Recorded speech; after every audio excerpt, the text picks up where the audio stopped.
오늘 주일 예배는 차원이 높은 신앙을 가지라. 그것은 항상 감동을 받을 준비를 하는 것이다. 이런 제목으로 잠깐 시간 은혜를 나누고자 합니다. 다른 말로 믿음의 정수, 믿음의 꽃은 우리 주님이 최고로 기뻐하시는 믿음은 항상 감동받을 준비를 하고 있는 것이다.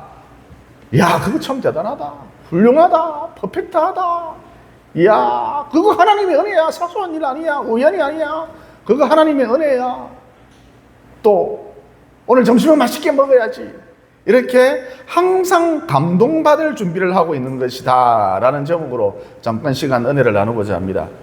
예수님께서 이곳저곳에서 사역을 하시다가 당신의 고향 나사렛으로 가셨습니다. 그리고 안식일이 되어서 회당에서 곧 교회에서 진리가 무엇인지 가르쳐 주셨죠.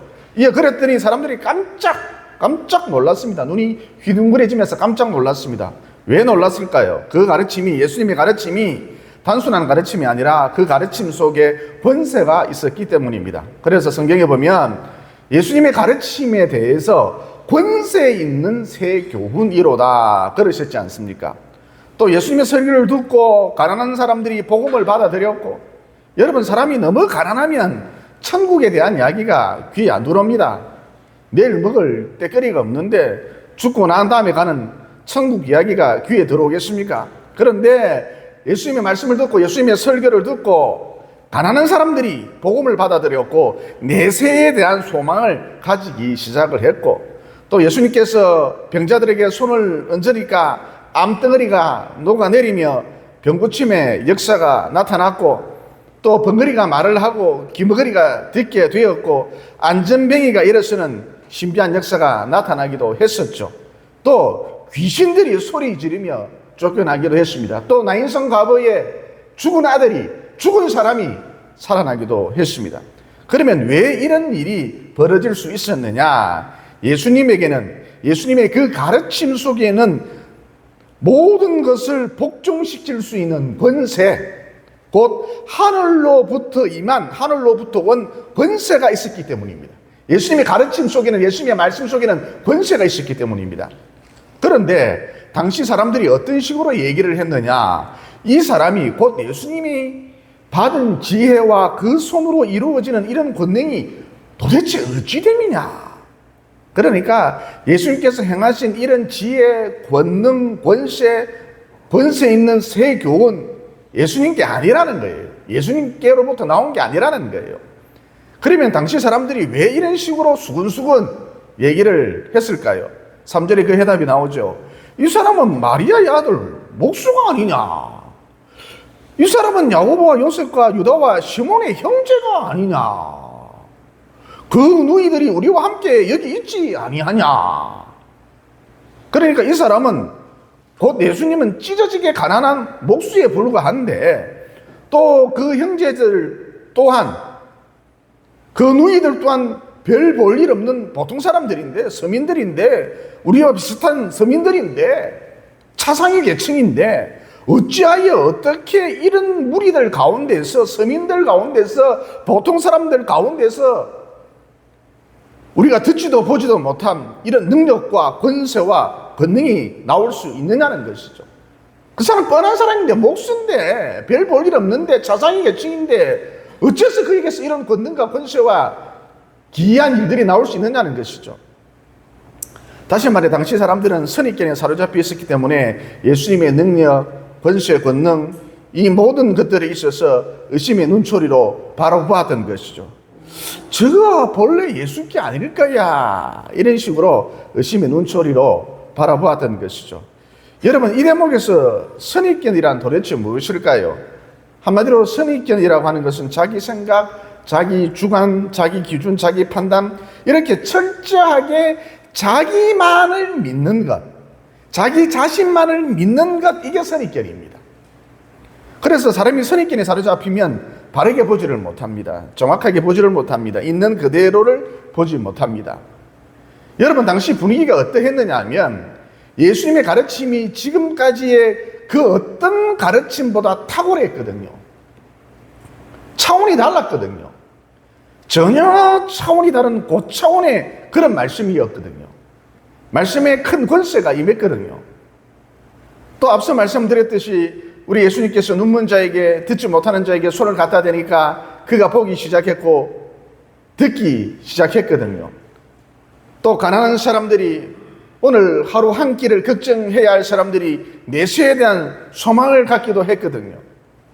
또 사람들에게서 귀신들이 소리를 지르면서 막 떠나갔거든요.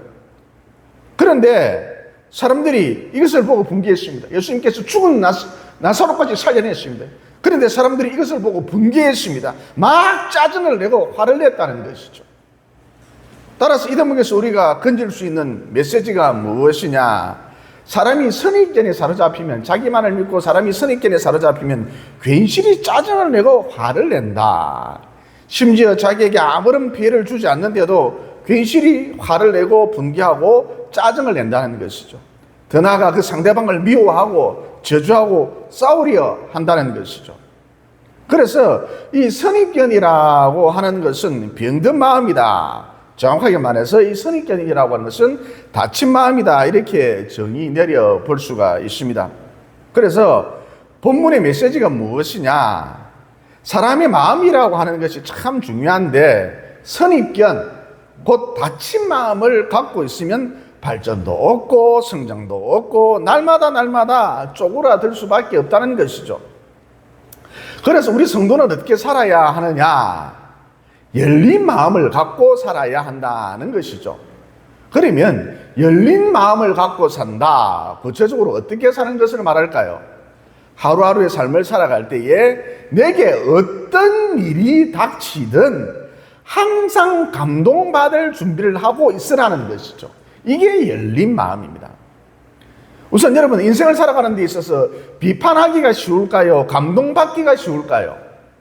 비판하기가 훨씬 쉽습니다. 왜냐하면 사람에게는 죄성이라는 것이 있기 때문에 감동받기보다는 비판하는 것, 욕하는 것, 뭔가를 비판하는 것, 지적질하는 것, 이게 훨씬 쉽고 이것은 아주 잘한다는 것입니다. 근데 여러분, 사람이 자꾸 비판을 하잖아요. 그러면 주변 사람들이 처음에는 저 사람 참 똑똑하다, 예리한 면이 있다, 그러면서 칭찬을 해주거든요. 하지만 결코 비판하는 사람은 성장하지를 못합니다. 여러분, 이것도 비판한다, 저것도 비판한다, 그것도 비판한다, 욕한다, 이게 도대체 무슨 의미일까요? 한마디로 나는 이것도 배우지 않겠다, 나는 저것도 배우지 않겠다, 나는 그것도 배우지 않겠다, 이런 뜻이라 할 수가 있거든요. 배울 게 일도 없다, 이런 뜻이거든요. 여러분, 자기 눈에 모든 것이 비판의 대상인데, 자기 눈에 모든 것이 비판의 대상인데, 욕의 대상인데 뭐 배울 게 있겠어요? 그러니까 사람이 자꾸 비판을 하게 되면, 욕을 하게 되면, 지적질을 하게 되면 절대로 성장할 수가 없다는 것이죠. 그리고 처음에는 주변 사람들이 비판을 하도 잘하니까 야, 저 사람 참 예리하다, 송곳 같다, 그렇게 칭찬을 해주지만 얼마 가지 않아 자기도 주변 사람들도 마침내 비판의 대상이 된다는 것을 잘 알기 때문에 결국엔 모두 이 사람을 떠나버리고 만다는 것이죠. 그런데 여러분, 평소 삶의 태도가 항상 감동받을 준비를 하고 있으면 어때요? 하루하루의 삶을 살아가는데 평소 내 삶의 자세가 항상 감동받을 준비를 하고 있으면 어때요? 벌써 말 속에 야, 참 대단하다, 너 참 훌륭하다, 너 참 대단하다, 굉장하다, 또 원리가 그렇구나, 아하, 그래서 그렇군요, 이런 추임새가 들어가죠. 또 여러분, 하찮은 군뱅이라 할지라도 어떤 재주가 있습니까? 잘 구르는 재주가 있잖아요.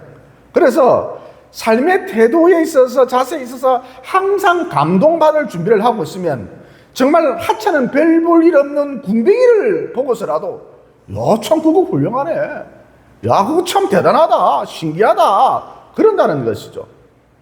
그래서 어느 누구든지 항상 감동받을 준비를 하고 있으면 반드시 성장하게 되어 있다는 것이죠.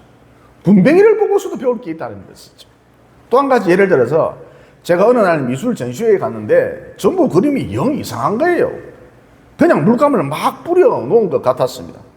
그래서 아니나 다를까 사람들이 그림을 보면서 이게 뭐냐, 장난인가, 낙서인가, 그러면서 막 비판을 하기 시작했습니다. 욕을 하기 시작했습니다. 그리고 너나 할 것 없이 서둘러서 전시장을 빠져나갔습니다. 볼 것 하나도 없다, 그러면서. 이런 와중에 저는 그림 해설사를 찾았습니다. 왜 찾았느냐? 한마디로 감동받을 준비를 하고 있었던 것이죠. 이어 입구에, 전시장 입구에 말끔한 정장 차림을 하고 있는 해설사에게 다가가서 선생님, 제가 그림에 대해서 무지한데 잘 모르는데 설명 좀 부탁드려도 될까요? 그러자 해설사가 고객님 어떤 그림이 궁금하십니까? 그래서 제가 제일 난장판으로 그린 어떤 그림을 가리켰죠. 그러자 그림 해설사가 찬찬히 설명을 해주는데 고객님, 작곡가가 노래를 만들 때 자기 머릿속에 있는 생각을 악보로 적어내듯이 이 그림도 화가가 자기 생각을 그대로 캔버스에 옮겨놓은 것입니다. 여기 노란색은 기쁨을 상징하고 오렌지색은 사랑을 상징하고 파란색은 요동치는 마음 곧 우울을 상징하고 붉은색은 분노를 상징합니다.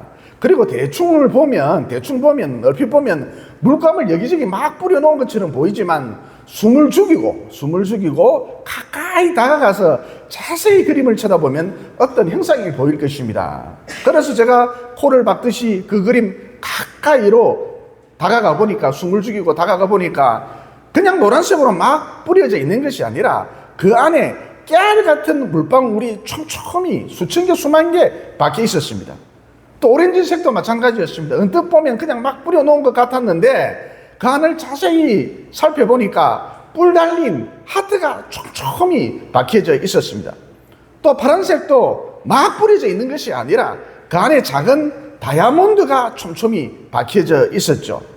또 붉은색도 멀리서 보면 그냥 미친 사람이 그린 것처럼 막 뿌려놓은 것처럼 보였는데 그 안을 자세히 숨을 죽이고 들여다보니까 수만 개의 작은 불꽃 알갱이들이 촘촘히 박혀져 있었습니다. 그래서 제가 그림 해설사를 보고 화가가 참 대단합니다. 인간의 감정을, 응어리를 어떻게 이런 식으로 형이상학적으로, 언뜻 보면 낙서처럼 보이는데 형이상학적으로 정밀하게 그려놓을 수가 있을까요? 그러자 그 해설사가 환하게 웃으면서 오랜만에 그림을 아는 분을 만나서 저도 기분이 참 좋습니다. 여러분, 이와 같이 비판하면 날이 갈수록 쪼그라들지만 감동을 내가 받아야겠다, 감동받으려 하면 항상 감동받을 준비가 되어 있으면 이것저것 많은 것을 배울 수가 있다는 것이죠. 즉 늘 자라게 성장하게 되어 있다는 것입니다. 여러분, 우리나라의 연세대 고려대처럼 미국에 가면 작가를 양성하는 명문대학 두 곳이 있는데 지금 한 곳은 거의 망했고 겨우 명명만 유지하고 있고 또 다른 대학은 살아남았을 뿐만 아니라 승승장구하고 있거든요. 그러면 어째서 이런 결과가 나타났느냐? 거의 망하게 된 대학은, 겨우 이 명명만 유지하고 있는 대학은 비판 위주의 교육을 시켰습니다. 그러니까 서로가 서로의 작품을 비교하면서 가감없이 비판해라, 지적을 해라, 잘못된 부분을 지적해라, 날카롭게 예리하게 비판하고 지적해라, 이런 교육을 시켰던 것이죠. 그러면 왜 이런 교육을 시켰느냐? 서로가 서로를 비판하다 보면 잘못된 부분을 고치고 또 엉성한 부분을 보완하고 이런 식으로 해서 최고의 작품이 나올 줄 알았던 것이죠. 그런데 웬걸 날이 갈수록 학생들의 작품 수준이 형편없이 떨어지고 자퇴율이 높아지는가 싶더니 어느새 뿔뿔이 다 흩어지고 말았던 것이죠. 반면 승승장구하고 있는 이 대학은 어떤 교육을 시켰느냐? 절대로 비판하지 말라. 자기 잘못, 자기의 부족한 부분, 자기 단점, 이 세상에서 누가 제일 잘 아느냐? 자기가 더 잘 안다. 그러니까 절대로 욕하지 말라, 지적하지 말라, 비판하지 말라. 대신 상대방의 작품을 읽고 내가 감동받은 부분에 대해서만 서로 아낌없이 이야기를 주고받아라. 여러분, 이어 그랬더니 참 신기한 것이 날이 갈수록 학생들의 작품 수준이 높아지더라는 거예요. 여러분, 미국에 내노라는 수필가들, 소설가들, 시인들 대부분 이 학교 출신이거든요. 그래서 작가 지망생들이 너도 나도 이 학교로 몰려들었고 지금 이 학교는 작가를 양성하는 미국 최고의 명문대학이 될 수 있었던 것이죠. 따라서 이 스토리를 통해서도 얻을 수 있는 메시지가 무엇인가? 선입견을 가지고 비판하면 비판할수록 처음엔 똑똑하다는 소리를 들을지 몰라도 그 인생 갈수록 위축된다, 쪼그라든다는 것이죠. 또 결국은 사람들이 그를 다 떠난다는 것이죠. 자기도 언제 비판의 대상이 될 줄 모르니까 두 사람 곁에 있다가는. 반면 언제나 감동받을 준비를 하고 있으면 무한대의 성장이 가능하다는 것이죠. 또 사람들이 자꾸 모여들도록 되어져 있다는 것입니다. 그리고 여러분, 자꾸 비판을 하잖아요. 그러면 자기에게 무엇이 몰려온다? 자꾸 비판을 하면 자기에게 무엇이 몰려온다? 비판이 몰려옵니다. 그러니까 예를 들어서 너 왜 그렇게 꿈꾸노? 어슬렁어슬렁 왜 그렇게 꿈꾸노? 그렇게 느려트려서 어디에다가 일을 써먹겠노? 이런 식으로 자꾸 비판을 하잖아요. 그러면 상대방이 어떻게 나옵니까? 좀 그만해라 그러죠. 좀 그만 찔러내라 그러죠.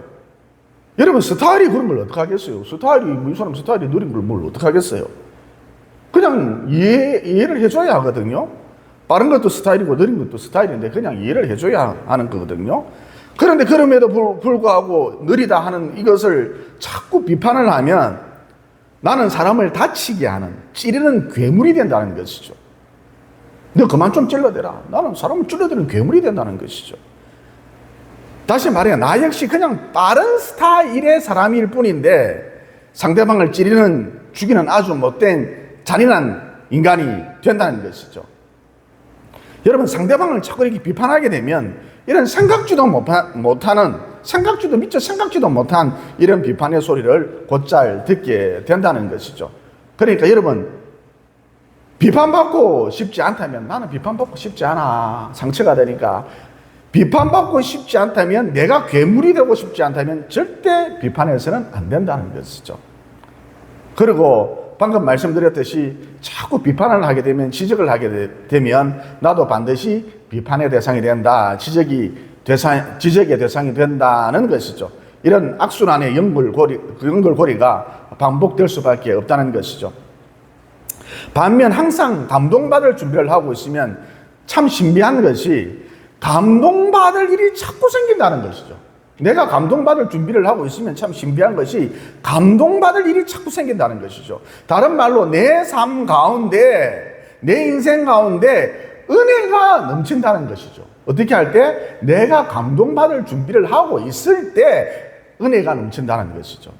예를 들어서 제가 어느 날 어떤 집회에 참석해서 어느 목사님 설교를 듣고 있는데 그 목사님 설교가 도대체 무슨 말을 하고 있는지 알 수가 없겠더라고요. 이거는 다음에 이야기하고 이 부분은 다음에 이야기. 그리고 이야기를 안 해. 도대체 무슨 말을 하는지 감을 못 잡겠더라고요. 하지만 이 아까운 시간 낭비할 수 없다.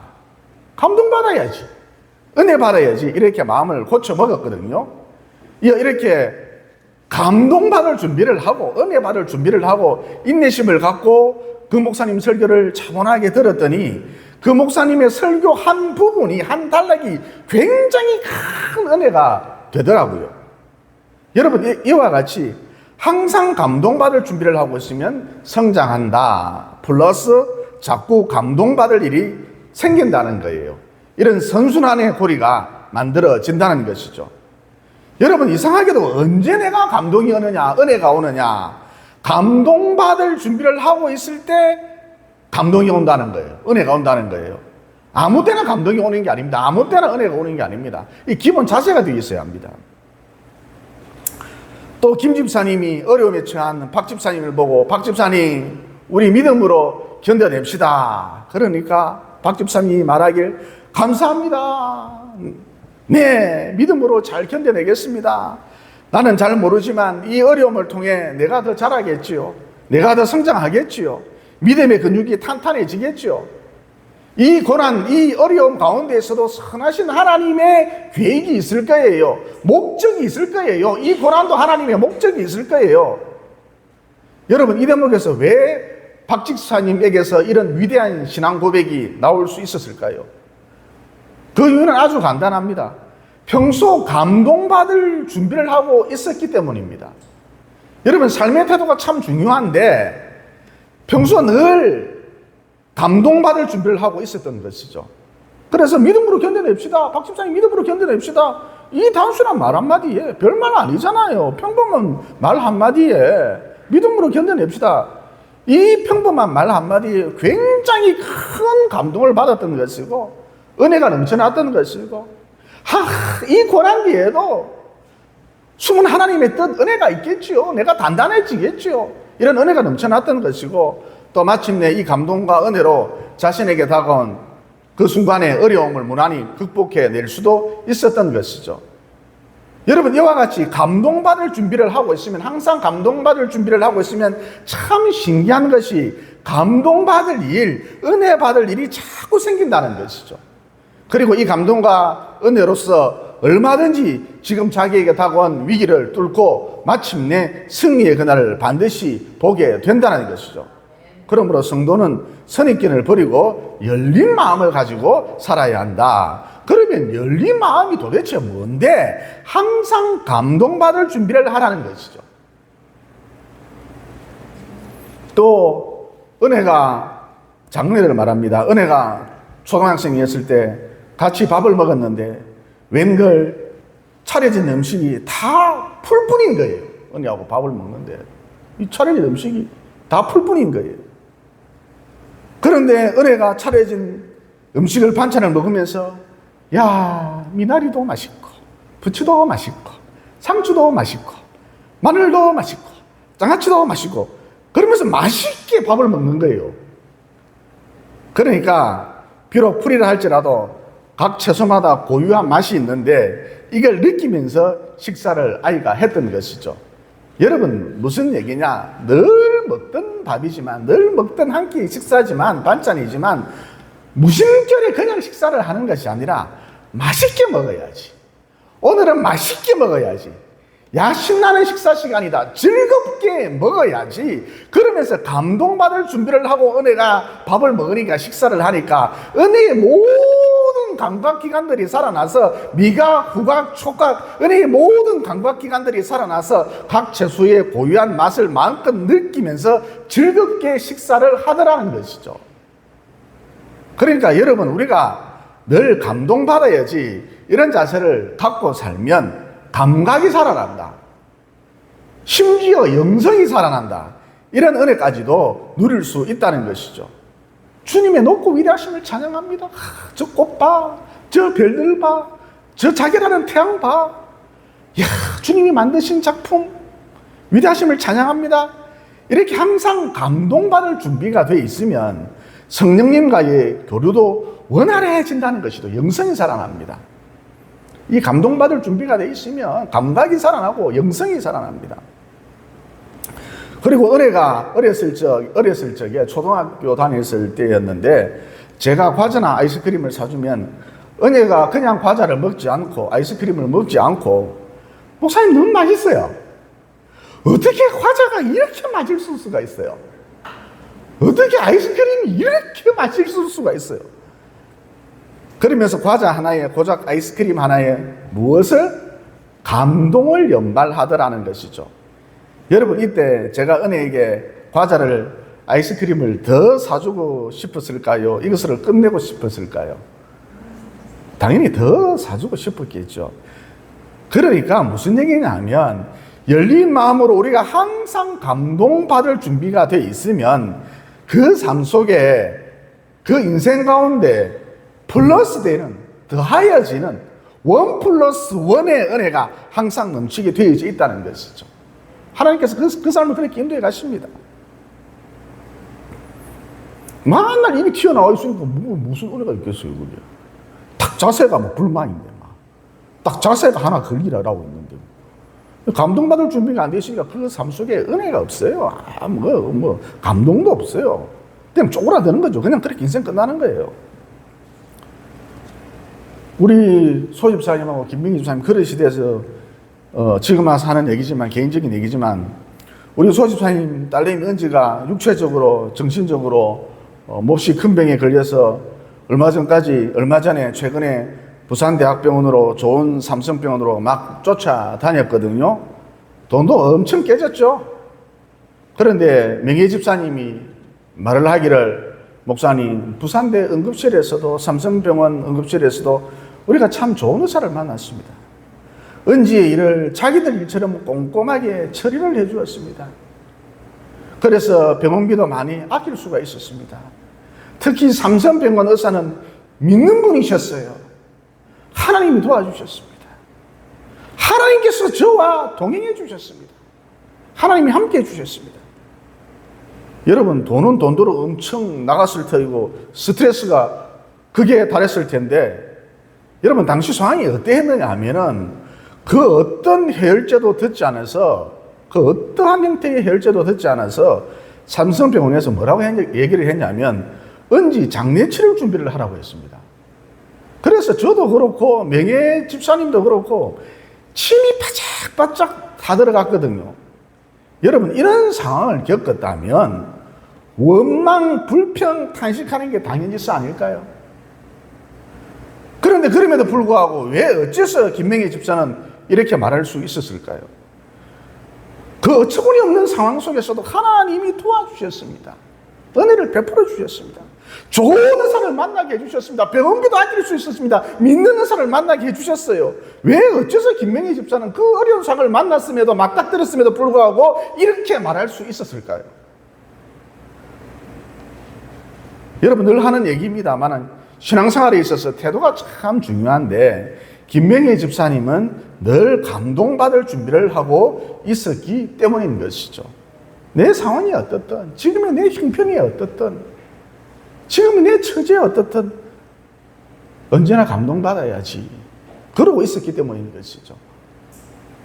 그래서 이 안타까운 상황 속에서도 감동과 은혜가 넘칠 수밖에 없었던 것이죠. 또 당시 이 감동으로, 이 은혜로 온갖 어려움도 무난히 극복해낼 수 있었던 것이죠. 그런데 꼭 이런 얘기를 하면 목사님하고 명예 집사님이 간절히 기도를 해서 은지가 살았으니까 이런 얘기를 할 수 있는 거지, 만약 은지가 꼴까닥 했었어도 김명희 집사님께서 김명희 집사님에게서 이런 감동이 흘러 넘쳤을까요? 글쎄요, 제가 김명희 집사님이 아니라서 잘 모르겠는데 아무튼 제 생각엔 김명희 집사님 몸은 좀 약해도 열린 마음, 곧 차원 높은 신앙을 갖고 있다고 봐요. 신앙의 수준은 참 차원이 높다고 봐요. 즉 언제나 감동받을 준비가 돼 있죠. 저는 그렇다고 봅니다. 그래서 은지가 우리 곁을 떠나도 김명희 집사님 처음에는 매우 놀라고 당황스럽겠지만, 목사님 우리 은지 없이 어떻게 내가 살아요? 그러면서 처음에는 미쳐나가겠지만 점점 시간이 흐르면서 마음을 추스르고 결국에 가서는 하나님이 우리 은지를 사랑해 주셔서 좋은 교회로 보내주셨고 포도나무 교회로 보내주셨고, 하나님이 우리 은지를 사랑해 주셔서 좋은 목사님을 만나도록 해주셨고, 하나님께서 우리 은지를 사랑해 주셔서 좋은 성도님들을 만나게 해주셨고, 급기야 영원한 천국으로, 다시는 고통과 아픔이 없는 영원한 천국으로 데리고 가셨다. 나도 신앙생활 끝까지 잘해서 우리 은지가 간 저 천성을 향해서 나아가야지.